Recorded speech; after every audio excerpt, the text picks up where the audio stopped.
What's up, everybody? Welcome in to the Early Edge College Football Show Week 8 edition.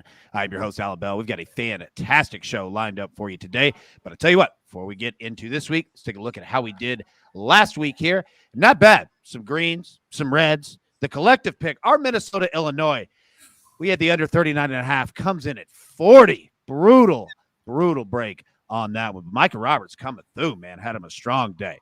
Tell you what, bring the stars of the show. Enough of me. Nobody wants to see me. First off, my man, Micah Roberts, as we were speaking about. How we doing, sir? You're doing excellent, man. Ready to get on with the show and hear what the guys all have to say, their picks, and kill it. This is the time we should have enough information to really crush it from here on out, right? I mean, we know the teams. We know who they are. I think we have an edge. I think we do, sir. I think we do as well. Chip Patterson, how we doing, sir?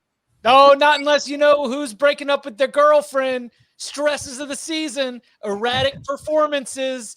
This is when you got to also know all the vibes. I tell you what, I had that San Jose State play, and San Jose State played just one of its worst games of the entire season, and you could just see it in their faces. How could I have known that the Devontae Adams night was going to play such an impact on them as well? So I knew right off the bat, just looking at their sideline, body language, we must have been breaking up with a lot of girlfriends on that road trip to Fresno. Well, we're getting close to holiday season, so if you're going to do it, you do it before Thanksgiving and Christmas, right? I mean, that's the way to go about it. And also, any cameramen out there for Devontae Adams night, like, apologies to them. Sure, it's tough. Tom Fernelli, looking sharp as always, sir. How we doing? Doing okay. I've had a couple rough weeks in a row here. We're looking to rebound from that. We're used to putting together winning weeks. We don't want to go 500 or just slightly below. We want to have winners. So we're going to get back to that this week. You know what? I'm making the prediction, going undefeated. Boom. I love it. Now, I'll say as a show, like, you guys literally sit right at 50%. So, you're fine. Like, you guys are going to crush it. You always do. This is the time. Bam. Get through it. And Jake Fender, as always, my man, looking good. How we doing? How's the model looking? What are you looking at so far this week? So the model's been good. We actually had our best week in a while. We got off the schneid. We went 5-2 on the model, 8 picks last week. We're looking good. We're bouncing back. Everything, as Micah said, it's just been a warm-up to get right here. We were just 2 points away from having a 4-1 week. I think my Notre Dame pick was the only pick I regret last week. I didn't know Tommy DeVito was definitely going to start. That line moved to 40.5 before game time. So if you waited, you would have had that pick. But we're looking a lot better now. All right, there we go. All right, we'll take that. You know what? We'll take that. All right, let's get into the storylines that affect the betting lines for this week. And Micah, going to start with you. We've got a big matchup, man. UNLV at Notre Dame. Notre Dame coming off that loss to Stanford. Break it down, buddy. What are you seeing? Well, I can't bet them. I mean, it's been tough, but I just want to say 4 wins on the season, 4-3. This has been exciting, the most exciting I've had in probably a decade with UNLV football, and maybe 2 decades. It's been a while, and it's been fun, but then you see just the breakdown. So Doug Broomfield's concussion protocol, he's missed the last 2 games or was knocked out of the first one. Last 2, 40-7 and 42-7. The one beatdown with San Jose State. I was with Chip. I thought that was a precursor to what was going to happen against Fresno State. And nope, not the case. And then also the running back, Aiden Robbins, 579 yards and 8 touchdowns. He's banged up, probably not going to play either. So I had expectations. I circled this. I go, yes, this is big-time college football. We got a shot. I remember seeing them beat Wisconsin a couple of years ago, but I can't do it now. Even after Notre Dame lost 16-14, 25.5 is a lot of points, but you saw the last 2 games, quarterback situations, everything, and the backups did not look good. So for the last 5 under Notre Dame, maybe that might be the way to go there. That'd be the only way I go, but I'll still be rooting the Rebels on. There we go, man. There we go, indeed. All right, now coming over to you, Tom Fernelli. As Chip kind of mentioned, man, like we're into week 8, right, of the college football season. We're well into conference play. You're looking at could be a lot of ones. Well, we've got a lot of 1-score spreads, and we need to prepare for a little bit of chaos, man. Break that down. What are you saying? Yeah, I saw the stat this morning. The number of games this weekend that have a 1-score spread, 7 points or lower, are 63%, which is pretty high for a week. And I think that's kind of indicative of the schedule itself, where we're getting into the heart of conference season. There's, while Tennessee's playing like UT Martin, you're typically not seeing a whole lot of Power 5 versus cupcake games. You're also seeing just kind of nationally at large, like there really isn't the kind of dominant team that we have seen in recent years that has really established itself. Like, Alabama lost last week to Tennessee. Georgia has struggled. Ohio State really hasn't been tested too much lately, so you don't know what to expect there. And I just think that, in a season that's kind of been somewhat unpredictable already, when you see as many one-score spreads, that means we're expecting close games. And when you expect close games, one or two plays here and there can completely turn things on their head. So it might be a very chaotic weekend. So, keep that in mind before you're making your plays this week. Dude, that's good advice right there. You're right. And especially, in college football, like one play can literally change the entire game. Now, speaking of not only in games, but looking for the entire season, especially for conference championships. Chip, you're looking at the Big 12 and the Pac-12 in terms of the title races that we're currently in. What do you see, man? Break it down. It's just so much fun. We're going to start talking way too much about the college football playoff, and two conferences that I think are going to play their way out of the college football playoff are the Big 12 and the Pac-12. But I don't want us to forget about that, because that is some of the best football, or at least the most entertaining, conference play that we're going to have, because the Big 12 has 4 top 20 teams. The Pac-12 has 4 top 20 teams. Last week, we got to see USC go up against Utah. This week, we're going to see Oregon against UCLA. In the Big 12, we've got TCU and Kansas State a week after getting TCU and Oklahoma State. And Oklahoma State, by the way, you now have to play Texas. I think in each of these conferences, there are 4 teams that are competing for 2 spots. Because remember, no divisions in the Pac-12, no divisions in the Big 12. Head-to-head tiebreakers will decide who is going to be going to the conference championship games, and those head-to-head tiebreakers are being decided on weekends like this. So it's just so much fun, absolutely massive. Again, I think how competitive the Big 12 and the Pac-12 title races are going to be might knock those conferences from the college football playoff, but it is some of my favorite college football that we have here in 2022. Yeah, well said, man. Well said. All right, let's get into our picks for this week. And Chip, I'll tell you what, I'm going to stay right here with you. All right, you've got Louisiana Monroe at Army. You're going Louisiana Monroe +7. Break it down. What do you say? Hold your nose with this one. I understand that I'm asking you to trust ULM on the road in Mikey Stadium against Army. But I tell you what, I think the Warhawks are close. They had a lead against South Alabama, let it slip away. 7-point game there. 7-point game against Coastal Carolina. They got the rivalry win against Louisiana. I just think that this is an opportunity for us to get if it gets under a touchdown, then I'm out. But Army doesn't look right. This Army team has not been up to the par that we've expected under Jeff Monken. And so I think that as ULM is really, really close, and I think that as Army looks definitely off of its standard, there might be a little bit of an opportunity. I'm definitely putting Army on upset alert, so give me all the 7 points. Well, I'll tell you what, it's interesting that we start with that game, because Fernelli, I'm going to throw it to you. We're going to get out of sync here for just 1 second, because you have a play on this game as well. And of course, when there's a service academy involved, right? Like Fornelli's in on this. But yeah, Louisiana Monroe, Army, you're taking the under 55.5. Break it down. Yeah, I did not think we were going to have 2 people making plays on ULM Army this week on the show, but here we are. These 2 teams both move very slowly. Like, obviously, Army has the much higher rushing rate, but being a triple option offense, they're not moving at much tempo. ULM not moving at much tempo, because technically, when you look at their roster compared to a lot of the teams that they're playing, Terry Bowden's boys don't really have the kind of talent that they have to match up with. They're one of the least talented teams in the Sun Belt. So they're trying to slow games down and limit possessions overall to stay within games, give them chances to win. And they're doing a pretty decent job of it, which is why I don't hate Chip's play there on the Warhawks to cover the spread. But the total for this one's at 55.5. And to be blunt, my numbers have it at 46. Woo! So yeah, that's a lot of value on this one. So I'm all over the under here. Yeah, I was going to say, 55.5. Like, it seems massive, right? You said, what did you say? You said 46.5 there? I got it at 46, yeah. Yeah, wow. Yeah, that is a lot of value. All right. Speaking of value, all right, Micah, coming over to you. You got Florida International +14.5. Break this one down, man. What do you see? Well, this is a matchup of the bottom 2 of 14 worst teams in college football. The only team that's worst rated Then Florida International is UMass, a couple points below. But I saw something last week that really I liked with Florida International, and I took 33 points against Texas San Antonio. And they were pretty good, a lot better than I'd seen them earlier this season. And statistically, what they've done is they've handled the ball more with the running game, and the defense has played better, and they only lost 30-10.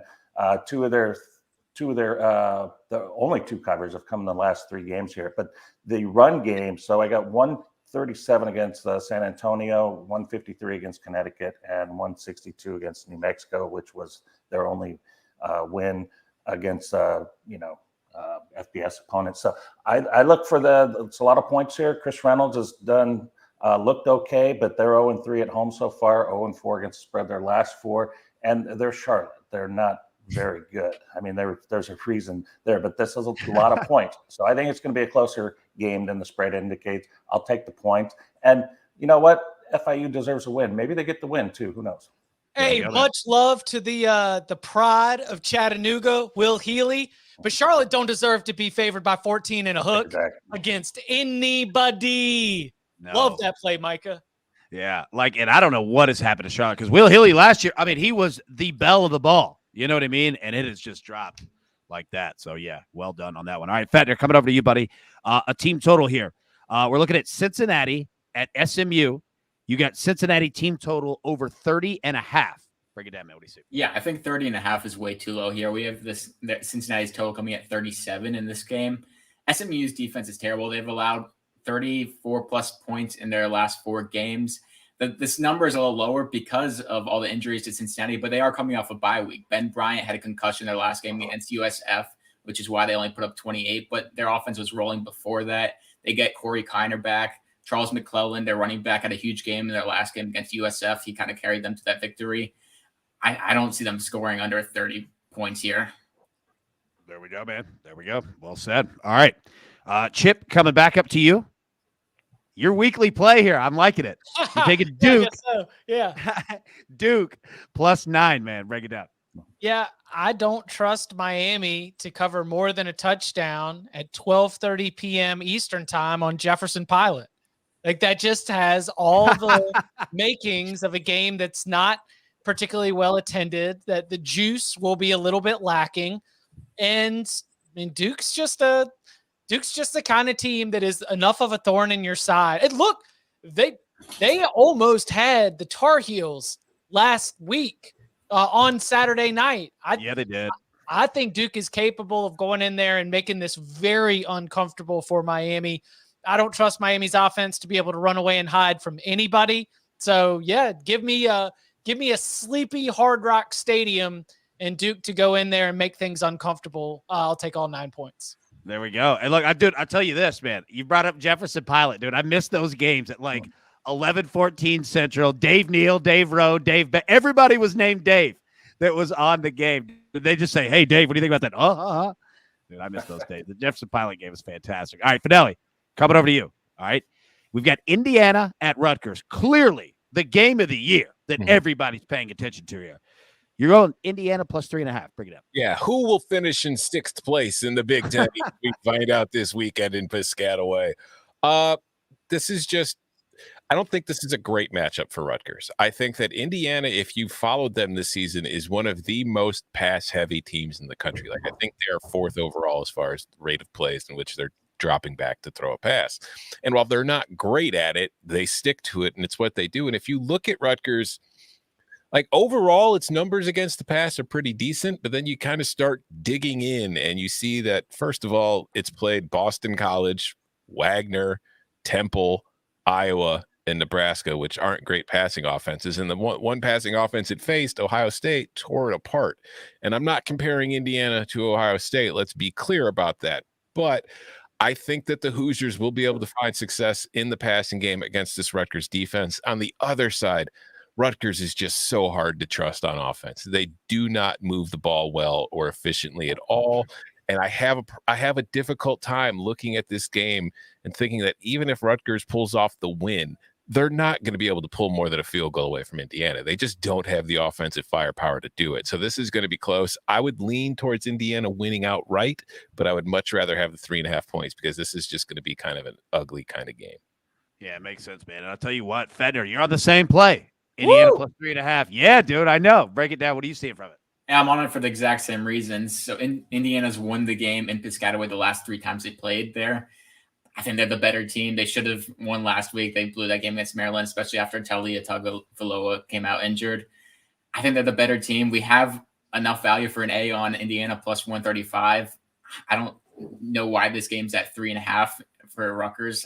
I mean, I like Indiana here. Well, it's kind of like, what Fornelli just said. Like, I mean, it's tough to trust him. Like, it's just tough. It's hard to trust them. I don't trust Connor Bazelak or whatever his name is yet. But, I mean, they're pass heavy. I don't trust Rutgers defense. If a team's an underdog in this game, I'm going to take the underdog. Yeah, there are very few matchups in which if you have Connor Bazelak, you have the quarterback advantage, but this is one of them. Exactly. It is. So you guys aren't chopping wood up there. All right, Finelli, coming back at you. Another good. We've got Purdue at Wisconsin. You've got Purdue plus 2.5. Break that one down. Disrespectful line.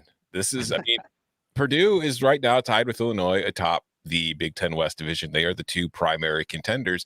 And the one thing Purdue has that most of the other teams in the Big Ten West do not have is an offense, and an offense that's willing to push the ball vertically. And this Wisconsin defense, it's ironic that this is the year Jim Leonhard finally gets his shot at being the head coach, being named the interim to replace Paul Chryst, because he's been the quote unquote coach in waiting for a while because Wisconsin's defense has always been phenomenal. But this is the weakest Wisconsin defense that they've had in a long time. The pass rush that we typically see from them is not there. The back end in the secondary, there are a lot of holes in it, and we saw Illinois a few weeks ago expose some of them, and Illinois is not an explosive passing attack.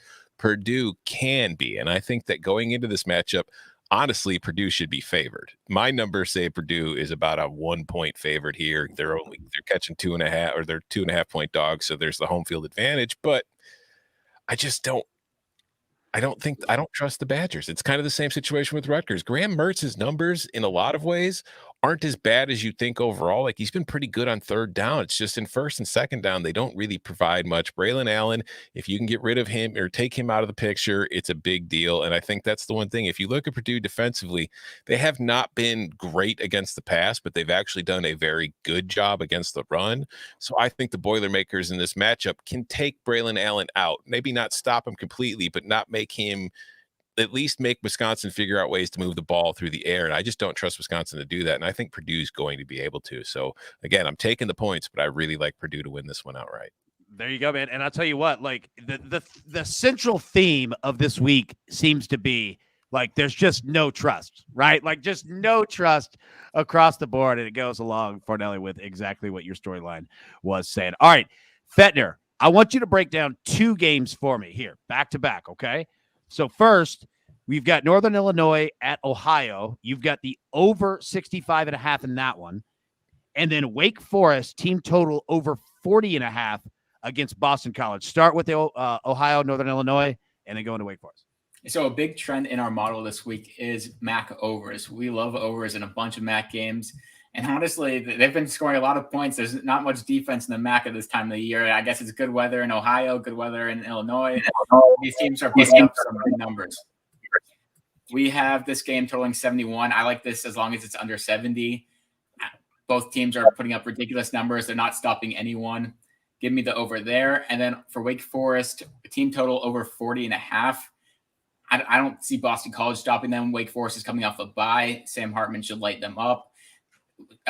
Dave Clawson, after bye weeks, he's averaging 52.5 points over the last 5 seasons. Give me Wake Forest team total there. The claw fence, my dude. The claw fence is there.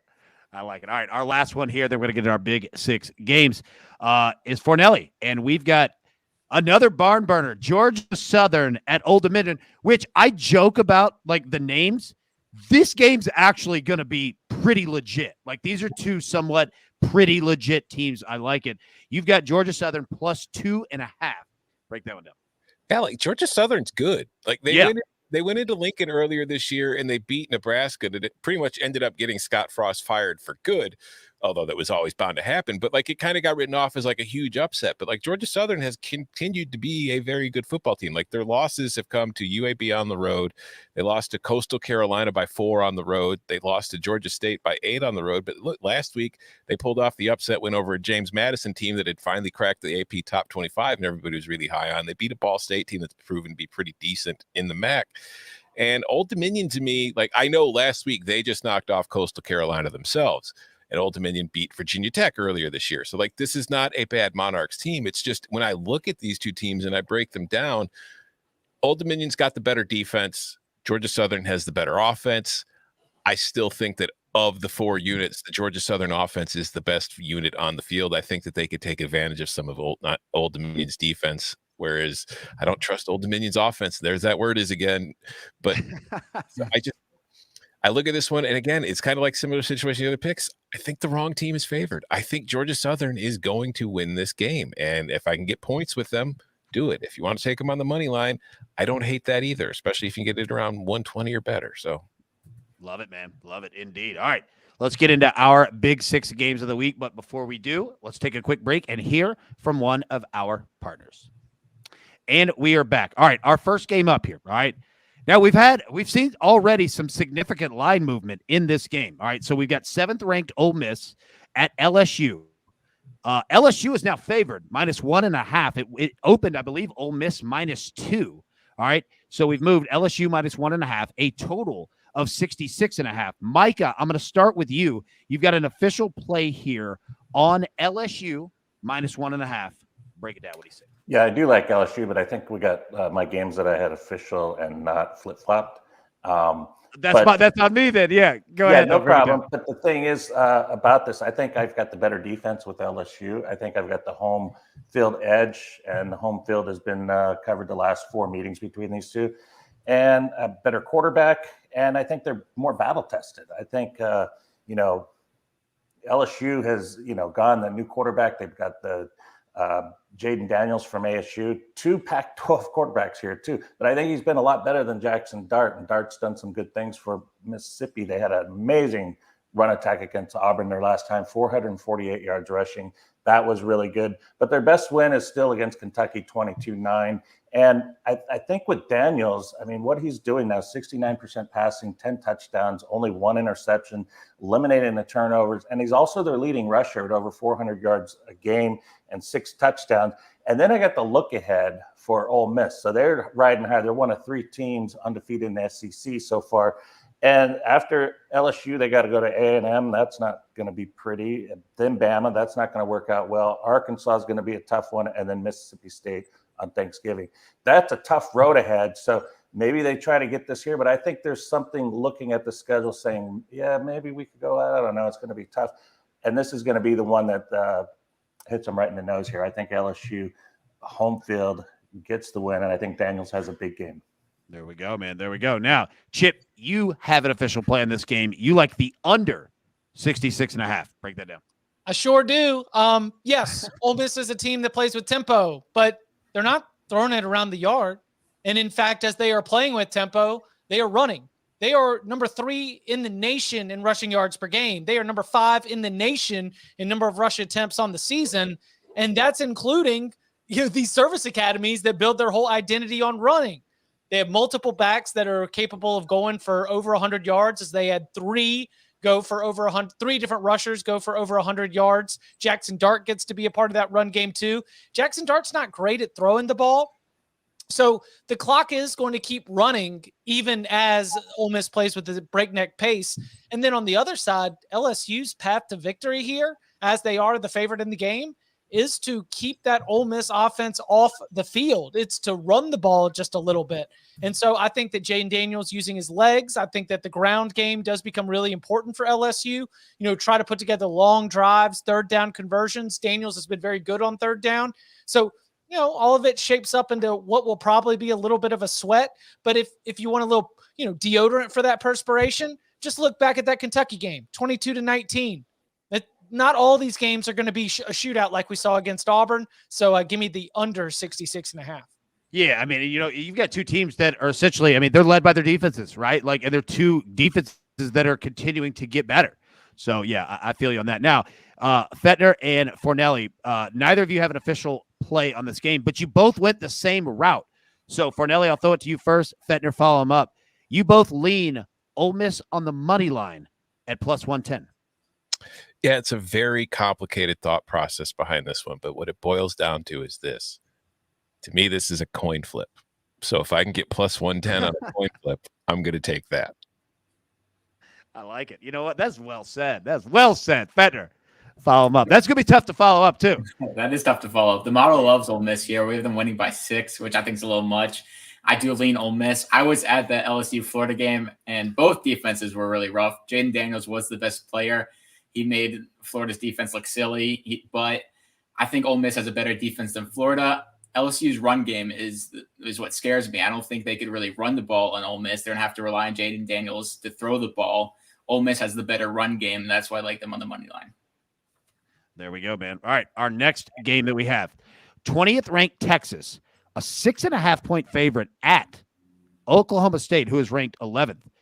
Why is Texas a 6.5-point favorite in this game and a total of 61? The question is going to be answered. Chip, you have an official play on this one. Oklahoma State plus 6.5. Well, because in some power ratings, Texas with Quinn Ewers is a top 6, top 7 team in the entire country. I mean, the belief of what Ewers adds to this Longhorns offense, in addition to what had already been proven by Texas's defense, has, Texas much higher in the Vegas power ratings than they are in the AP top 25. But my Oklahoma State pick has nothing to do with power ratings. No, sharps are wrong 40% of the time, and computers don't know humans. And dadgummit, this Oklahoma State team is going to find a way to get up off the mat. They ain't going to lose 2 in a row. No, not right here, because this Oklahoma State team doesn't quite make sense. And so as I look at this game, I ultimately come down to this, because Texas can win. This is Quinn Ewers' first true road start. And I think that we saw against Iowa State at home, Sark had to take the ball out of his hands. When it was time for Texas to win that game against Iowa State, it was Bijan Robinson. It was Roschon Johnson. It was a power run game, which for Texas's big picture is something that will be important for them to have. But I think after going through the Iowa State game, now you're hitting the road to go to Stillwater. Spencer Sanders is capable of filling it up and putting some points on the board. I just think that I will take these points because I think it's decided by 3 or 4 either way. Dude, we got a dadgum and a right cheer, both in that analysis. Like, that's going to be impossible to beat. All right, not official plays here, but Micah and Fettner, you both lean on Oklahoma State plus 6.5. So, Micah, hit us with it, and then Fettner, follow him up. Yeah, this is an official play. I took to 6.5. It's a bet that I've already made, and it's egregious. The point spread's too much. We're looking at a really good team like Oklahoma State getting points at home. The underdog is 5-0 in the last 5-0 ATS in the last 5 meetings, and the game last week should be an eye opener with Iowa State 24-21. They've gone under their last 3 games. Good defense, Texas. I see Sanders winning the game. They play a lot of close games, and I think they're ready and tested. I think they're going to win the game against Texas. So that's plus 192 on money line if you like that. Nice. All right, Fettner.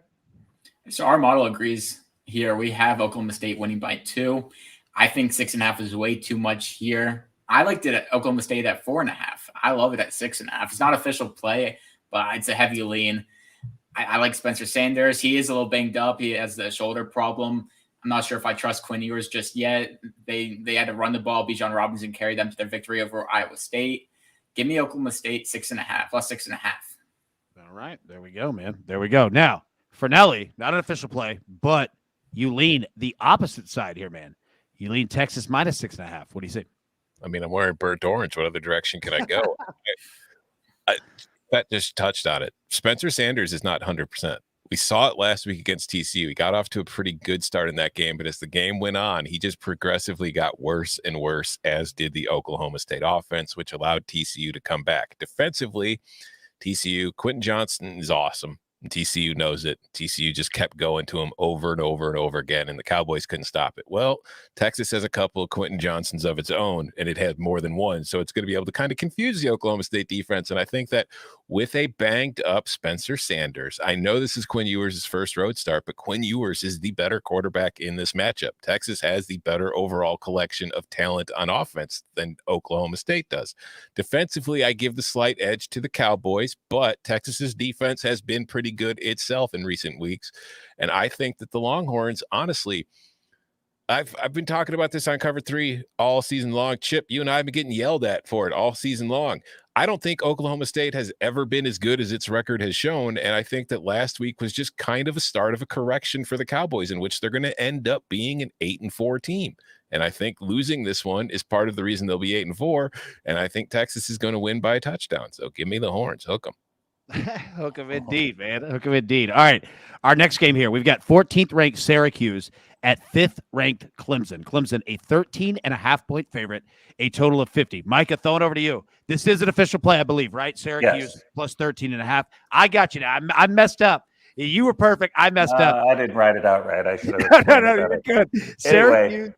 Syracuse plus 13.5, man. What are you seeing out of this? Yeah, I don't remember a time ever where Syracuse had the statistically better offense and defense facing Clemson. And we got a 37-game home win streak. We've got, for the first time ever in Death Valley, I just read this today, that 2 6-0 teams or better are meeting in Death Valley. So this is a big game. And Syracuse has done extremely well, competitive. 6-2 ATS their last 8 meetings. Last season, Clemson was not as good, but they eked out a win 17-14. And I like Syracuse has just played so well, and they've stayed under the radar, winning close games, battle tested. And Garrett Schrader, I heard him on a podcast, and he said, yeah, I think we're going to win. I think we can win. He says this is the moment. This is the moment that they've been going for, and he's proved it. He's done extremely well this season. So, yeah, I'm definitely, there's so many angles there for Syracuse to play well and be incentivized to stay undefeated and knock Clemson out. And that's about plus 405 on the money line if you think they can knock out Clemson. And I do think they have the possibility, but I like the points a lot better. Beautiful, man. Yeah, no, well said there. And I'll tell you what, all right, Chip, not an official play for you, but you lean Syracuse plus 13.5 the same way, man. Bring it up. Yeah, I mean, this total has been taking a nosedive. I mean, it's already down at like 49.5 right now, and it opened around 51 or 51.5. I generally think that this is going to be low scoring. I think that Clemson will be able to move the ball, but struggle to score touchdowns.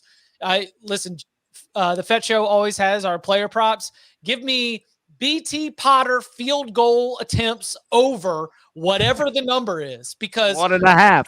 Syracuse has really good corners that I think are going to cause problems when it's time for DJ Uiagalelei to try to punch it in. Syracuse's defense, I think, is going to be able to bow up against Will Shipley in the run.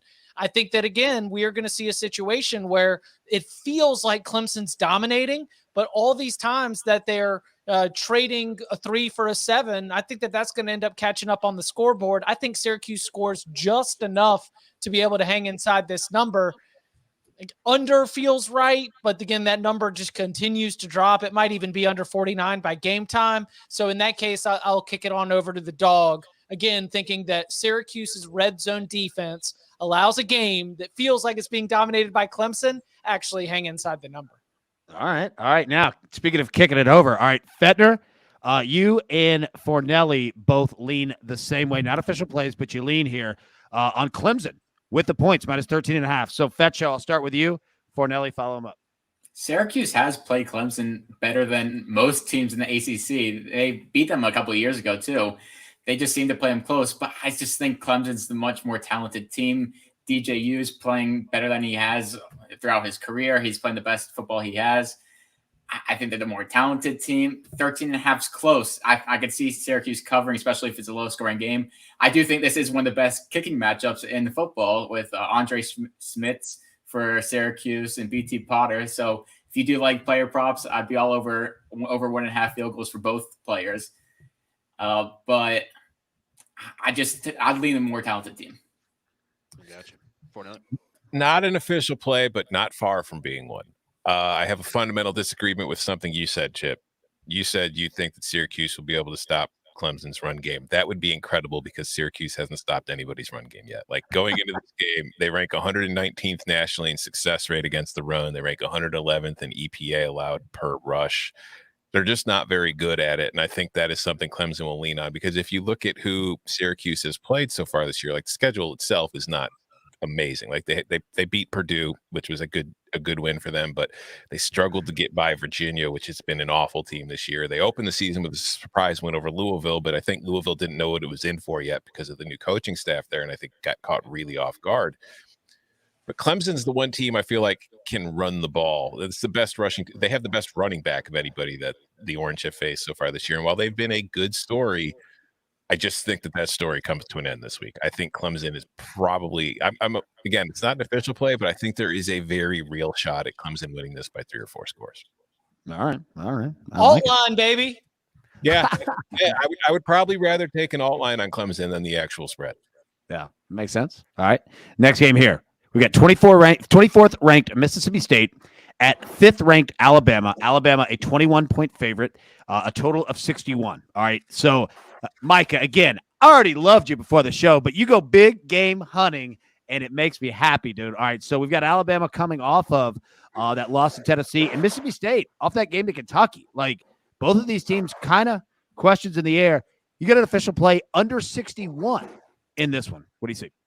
Yeah, I see a lot of tails being kicked in Alabama practice this week. I feel bad for these guys. They got to take all that nonsense after a loss, and this is what they do. They've come back. The last 6 losses, under has gone 6-0. The last 4 meetings with Mississippi State, they've all stayed under, and they've been monster blowouts. And I don't think they were coming off of losses, but last year 49-9. Year before 41-0, 38-7 the year before, and 24-0. You can make a case that they should cover the spread here as well. But I just think Alabama is going to destroy it defensively. Probably have one of their best defensive games against a team that doesn't run the ball very much and relies a lot on the pass. So I think Alabama keeps this game under, doesn't allow Mississippi State to score too much. Maybe an under on Mississippi State total as well. Well, and I'll tell you this, not an official play, but Fornelli throwing it over to you because you pretty much feel the exact same way. You lean under 61 as well. What are your thoughts, man? Mississippi State doesn't do anything against good defenses. And, like Michael was touching on, Alabama gave up 52 points last week. What do you think Nick's going to be harping on in practice this week? He doesn't like giving up points like that. So we are going to be, the defenses be getting screamed at all season, especially the secondary, because let's not forget what's Nick's specialty, the defensive backfield. So they got torn apart last week. Nick will be all over their butts to make sure that they are ready for an air raid team like Mike Leach's. But if you look at Mississippi State on the season, like they put up 49 against Memphis, they put up 39 against Arizona, 45 on Bowling Green, and 40 on Arkansas, all of which are bad defenses. Now, Texas A&M has a good defense, and they put up 42 against it. But Texas A&M turning the ball over 3 times in that game kind of helped with that. The 2 other good defenses they faced are LSU and Kentucky. They scored 16 against LSU. They scored 17 against Kentucky. So I do not see the Bulldogs putting up too many points in this one, but I also don't know for sure what we're going to see from the Alabama offense. So I think the under is the better play here than anything, but I do also like Alabama. I lean towards them on the spread as well. Yeah, makes sense, man. Totally. Now, Chip and Fettner. All right. I think we lost old Jake there. There we go. Got him back here. All right. Both of you, not official plays, but you both lean Alabama with the points. So Fettner, go ahead, break down Alabama, and then Chip, follow him up there. So during the season, after a loss, Alabama, in the last 5 years, Alabama was 4-0 and 4-0 against the spread. They've just dominated teams after a loss. Nick Saban's going to be harping on that defense. He's going to get them back into shape. And 2 of those games were at Mississippi State. And in those games, they outscored Mississippi State 87-16. I just think that this is a good matchup for Alabama just to come back after a loss. I think Alabama wins this handily. Solid stat there, Chip. I mean, let's just go simple. Since Mike Leach arrived at Mississippi State, it's 90-9. That is 90 points for Alabama and 9 for Mississippi State. Like the under, like Alabama, I think we see something along the lines of 42-3. And so give me the tide. My God, man. Say that again, 90-9? Yeah, 2 matchups between Nick Saban's Alabama and Mike Leach's Mississippi State. The cumulative score is 90-9. Not bad. That's covering some spreads right there. I like it, man. Well done. All right, our next game here, we've got – this is going to be a great – I can't wait to watch it. 9th-ranked UCLA, all right, at 10th-ranked Oregon. Oregon, a 6 what do we have? A 6-point favorite? Yeah. Total of 69.5 here. All right. Well, I've actually got 6.5 there. All right. So, Micah, coming back over to you. Official play here. UCLA plus 6.5. What do you like? Yeah, first thing, rain expected 100% all day. So think about that when you're playing the total. Both sides slipping around. Could make for more scores, could make for less scores. There's something to think about here. But the momentum of UCLA off of big wins against Washington and Utah, I think, carries them over. Both teams have had a week off to prepare for each other, and I like Chip Kelly in that situation there. Oregon, 5 straight wins after the 49-3 loss to Georgia. Good wins against BYU and Washington State. But I think this is a pretty big upgrade for what they face outside of Georgia, and UCLA doing it all. Dorian Thompson-Robinson, Bishop Gorman, Las Vegas, 74% on the season passing, pretty strong, and 15 touchdowns to only 2 interceptions. Yeah, and the last 2 meetings were only by 3 points. So I think UCLA, with everything on the line here, if they can get past this game, they get Stanford, then they're at ASU, and then Arizona, and then we'll see that big game against USC. And hopefully it matters. Would love to see. I don't think UCLA is in some of these other top teams in the country, but just to see them have a chance or being considered to play in the playoffs would be pretty awesome for the conference and UCLA. The conference, which is closing, so let's go out with a hurrah. Let's get UCLA and run them down and see what we can do. I love it, man. Look, I completely agree with all of that. And like the SC UCLA rivalry is fantastic. I also love that both of those teams wear color on color uniforms. That's awesome. It's the best, man. Like, I swear I wish college football did that more. Like, you feel like you're watching, a game from the 40s, 50s, 60s, 70s. Like, you could just feel the history between both of those. I 100% agree. I wish that, more schools would do it. Now, Chip, you've got an official play in this game as well. UCLA plus 6.5, man. Followed up, Micah. What do you break down? Yeah, I think the step up in competition has to be taken into consideration, and as does the rain, which, frankly, from my initial breakdown, it allows Oregon to potentially overcompensate for one of their biggest weaknesses, because Oregon's pass defense is not awesome. And I thought that UCLA, with the way that Dorian Thompson-Robinson has been throwing the ball, was going to have a real advantage there. Now, we're not dealing with, I think it's 5 to 10 mile an hour winds.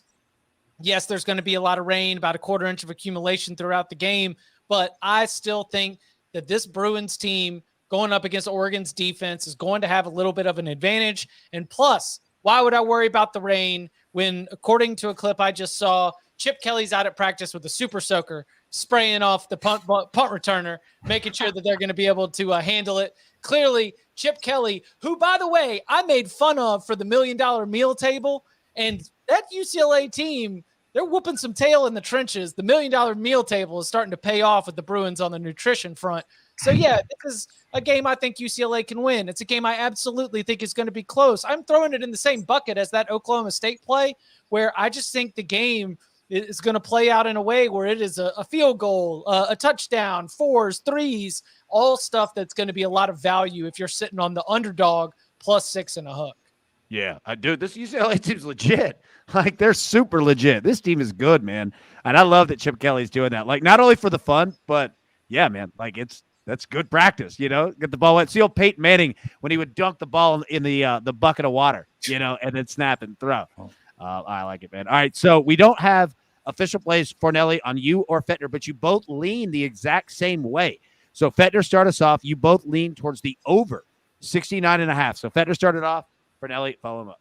I didn't do enough research. I didn't even know it was raining in this game, but I kind of like the over more here. We have the total coming at 72. This is a really good matchup of running backs. Zach Charbonnet's been a beast for UCLA. And Oregon's running back, Marquise Irving's been one of the most underrated backs this season. He's a Minnesota transfer. He's been looking really good. I think this could be a high-scoring, classic Pac-12 affair. Give me the over here. What we got for Fornelli? Yeah, this is just the kind of matchup where I think it's going to be hard for either one of these teams to stop the other because their strengths on offense perfectly align with the weaknesses of the opposing defense. Like Oregon's defense has been pretty awful all season long in most metrics where you want to look at it. But what really stands out to me about this matchup is on offense, these are two of the best early downs offenses in the country, which not coincidentally makes them two of the best third and fourth down offenses in the country. Do you know who two of the worst third and fourth down defenses are in the country? It's Oregon and UCLA. So both of these offenses are great at picking up first downs and extending drives, and both of these defenses are terrible at getting off the field and ending drives. Doesn't sound like we're going to have a whole lot of stops in this one, so give me the over. There we go. I think you're right, man.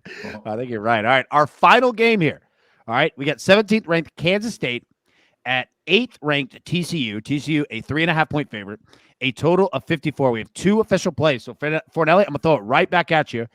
You like Kansas State plus 3.5 here? Yeah, I talked about this a little last week, and it almost came to fruition, although they did come back to win the game. But TCU is due for a letdown. It happens every single season when you see it happen to a good team who goes through a whole bunch of big games in a row. And TCU has played nonstop big game after big game, whether it's the rivalry with SMU or it was Oklahoma, Oklahoma State, Kansas, and now Kansas State, which is one of their primary contenders, the only other undefeated team left in the Big 12. So I think that they're due for that letdown. I also think that part of the problem that the Horned Frogs face is as good as they've been, they've become too reliant on Quentin Johnston, who, as I said earlier in the show, is a terrific wide receiver. But Kansas State is a team who defensively, nobody really has a corner who can match up with him outside of a few, future NFL guys. But I think defensively, Kansas State is solid enough to where they can kind of take him out of the game and keep this one close. And we've seen TCU's defense not exactly outstanding. They don't do a very good job of getting off the field themselves. They give up big explosive plays in the air. Adrian Martinez is kind of a random number generator of a human being at times when he's playing quarterback, but sometimes, more often than not, that number spits out a big play and he makes something happen. And I think Adrian Martinez is going to make some plays happen, keep Kansas State in the game, keep it close if they don't come out with the outright win. So I like the Wildcats in the 3.5 points. If it's over 3, I'm taking Kansas State all day. All right, there we go, man. There we go. Now, Micah, throw it over to you. I believe also an official play on this game. You like TCU here with the 3.5. Yeah, and it all comes down to that number. So I have TCU 2.5 points better than Kansas State if they played on a neutral field, but the home field is where the edge is +5. So in reality, to me, the game should be 7 or 7.5, and it's an automatic play to take TCU and the momentum. And, with Kansas State, they've done great things today, and they've had this massive turnaround with Adrian Martinez, no interceptions this season, 4 touchdowns passing, 9 touchdowns rushing the ball. He's been phenomenal, +8 turnover margin. Can that really sustain itself? I mean, this is a team, they lost to Tulane, right? I mean, TCU, I think they're going to keep at it. The one thing I'm worried about here, 18-mile-per-hour winds, that's about the point where passes start to have difficulty to be completed, and that's a big reliant on TCU, but they have a really good running game too, balanced attack. So I just think the talent and the class, and then take the luck out of the factor. And you got undefeated TCU. I think they keep rolling, keep winning, and stay alive in the playoff berth. There we go, man. There we go. Now, Fetner, Chip, you both have leans on this game. Fetner, go first. You lean over 54. Chip, you lean Kansas State plus 3.5. So yeah, Fetner, go first. Chip, I tweeted out a couple weeks ago, Deuce Vaughn's my favorite player to watch. I love Deuce Vaughn, and I don't trust TCU's defense. With the number at 54, I know wind is a factor. I think 54 is a little too low. I see this total going in the 60s. I think Deuce Vaughn should have 150 yards in this game. TCU is going to have to throw the ball to keep up with them. Kendre Miller is a good back.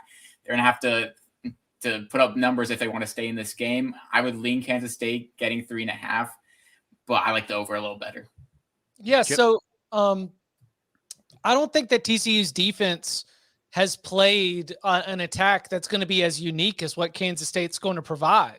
And I think that the whole game plan is going to be to use Adrian Martinez's legs, use Deuce Vaughn's legs, try to win battles up front, put together long drives, limit the number of times that Max Duggan and this explosive TCU offense can get the ball, take the crowd out of it. I think that Kansas State has a great chance to win this game. Don't hate it as a money line. 3.5 is absolutely going to be a play. I mean, you know who the real loser is? Chip, for not just saying it was an official play and throwing it on there, because I think Kansas State is going to be a very, very tough out for TCU. So yeah, give me Kansas State plus the 3.5. All right, there we go, man. There we go. Your energy cracks me up, man. All right, everybody, grab your paper, grab your pencil. Let's take the recap here. It does look glorious. All right, Tom Fernelli is on Indiana plus 3.5, Louisiana Monroe Army under 55.5, Purdue plus 2.5, Georgia Southern plus 2.5, Kansas State plus 3.5. Jacob Fettner is on Cincinnati team total over 3.5, Ohio Northern Illinois over 65.5, Wake Forest team total over 40.5, and Indiana plus 3.5. Chip Patterson is on Ole Miss LSU under 66.5, Louisiana Monroe plus 7, Oklahoma State plus 6.5, Duke plus 9, and UCLA plus 6.5. Micah Roberts is on Florida International plus 14.5, Oklahoma State plus 6.5, Syracuse plus 13.5, Mississippi State, Alabama under 61, UCLA plus 6.5, and TCU minus 3.5. All right. We always end every show, man, wanting to know what you guys are working on, because you guys are the best, and we cannot thank you enough for taking the time to join us. So, Micah, I'll start with you as you always do. My man, you work on everything at SportsLine, every single sport. What do you got going on? What do we need to check out? I did an article for the NASCAR race at Homestead, Miami. Only 3 races left in the NASCAR season. Only 2 left in the round of 8 here. So should be exciting. A lot of stuff on the line. You saw some fireworks last week. Bubba Wallace is suspended for this race for his erratic driving and rage incident, but should be a good race. There we go, man. All right, Fernelli, coming to you first. We'll go Chip right after it. Cover 3 podcasts, Mondays, Wednesdays, Thursdays, 11 a.m. Eastern, live on YouTube. You can also subscribe to the podcast on any podcast app. And we also have our Saturday night reaction shows, which usually go live around 11:30 Eastern, but could be a little earlier, could be a little later, depending on what's happening. You can read all my writing at cbssports.com, including my quarterback power rankings, which just came out today, and the bottom 25, which comes out on Tuesday. And other than that, I don't know, I'll probably be sitting on the couch watching TV a lot, so you can find me there anytime you want. I love it. Chip? We had cigars out, and I had nothing but the gas station's finest Black and Mild ready to go for Tennessee's win. And so when you get to watch live, you get to see what cigars last week. Who knows what we'll bring this week? Watch the Cover 3 podcast live on YouTube on Saturday nights. Dude, you guys' show was electric, man. I watched it. It was fantastic. And I'll say, everybody out there, if you want good betting karma this week, first, go check out Micah's articles on sportsline.com and subscribe on YouTube and podcast, all right, to the Cover 3 podcast. Even if you don't plan on listening, even though this family, the Early Edge, is welcome in the Cover 3 family. These are 2, cousins, coming together, right? You're always welcome over there. But even if you can't check it out right now, just hit subscribe. It's good. It's good karma for you. Add them up. Do it. You'll love it. All right, everybody. Thank you so much for tuning in. We will be back live next week for college football week 9. But until then, best of luck. Let's cash these tickets. We'll see you next week. Thanks.